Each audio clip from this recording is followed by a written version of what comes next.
Affirmative action is on trial again in federal court, and here's the gist this time. So Asian American students say they didn't get into Harvard basically because they're Asian, but the school says they're not discriminating on the basis of race.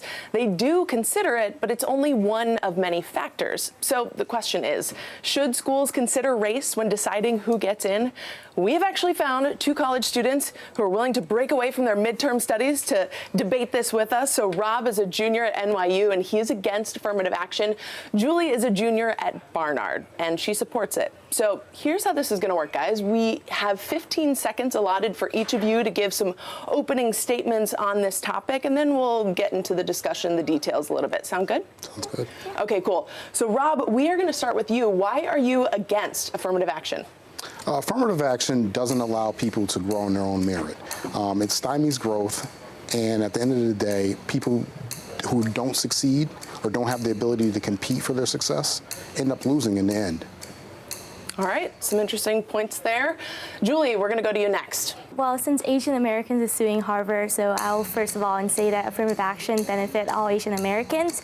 Harvard's admission rates for Asian Americans increased by 27% the past 10 years. So clearly we're doing very well in this policy, and meritocracy means nothing without the context. So. All right.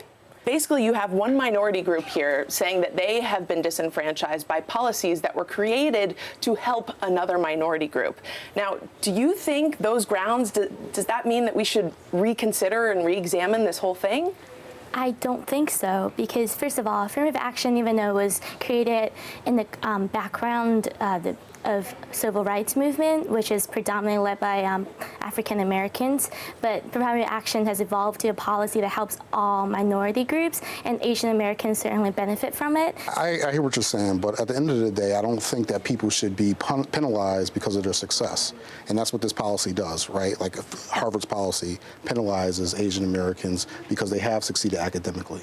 Considering race in admissions to these higher institutes is not a base for discrimination. It's just providing a context to what we consider meritocracy, because merit means nothing without context. So let's talk about that context a little bit, right? And the framework in which students apply to college. So it's common knowledge that race is a part of admissions, and it's even present in Princeton Review books from a few years back. This was from a book from 2004 called Cracking College Admissions, and they actually advised Asian applicants to hide their Asian heritage. Now, conversely, they advised Black students to advertise the fact that they were Black and include a photo of themselves. Julie, were you cognizant of this when you were applying to college? I definitely was, because there's a lot of, I guess, misinformed information going around, especially in my community, Asian, Chinese American community, that Asians need higher scores to get into college. Personally speaking, I went to SAT camp, I took classes, I had a private tutor, but I have never been really good at taking tests. When I wrote about my college essay, I wrote about volunteering at a national park, I wrote about being a tour guide at Massachusetts State House, I wrote about canvassing for a presidential candidate.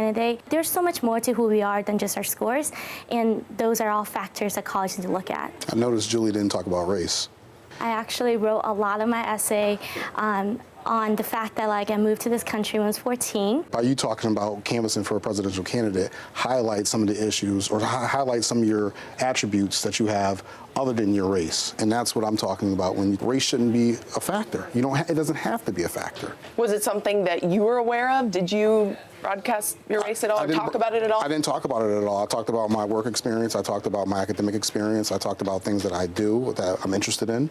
And that's what I did. About 1 in 5 Black high school students aren't able to take AP courses at their high school because they're just not offered. Do you think affirmative action is necessary to correct for any of that stuff? No, I don't. I think that's a fallacy. I think that I grew up in the inner city in Connecticut, and I went to a high school that probably most people would consider a struggling high school, but I was able to succeed. I was able to be disciplined, focused, and able to succeed. Okay, guys, now we're going to change things up. We have reached the part of our show that we like to call switching sides, where we push really smart people out of their comfort zones to confront their own biases. So that's what we're going to do right now. Julie, has anything that Rob has said resonated with you? How would you argue for the other side of this issue? I think working hard for what you have is so important, but for me, meritocracy means nothing without the context, and race is certainly a big part in the context of who we are and how we grow up.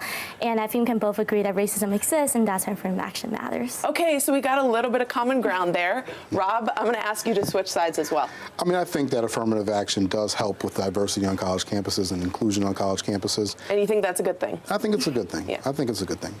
But I also think that, race shouldn't be the only factor when being admitted to a college campus. All right, I got you guys to switch sides a little bit. Thanks for contributing your voices to this discussion, guys. Thanks so much for having me. Thanks.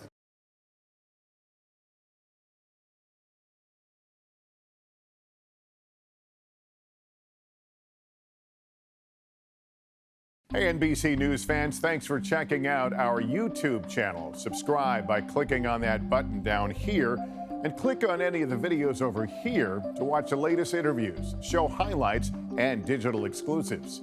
Thanks for watching.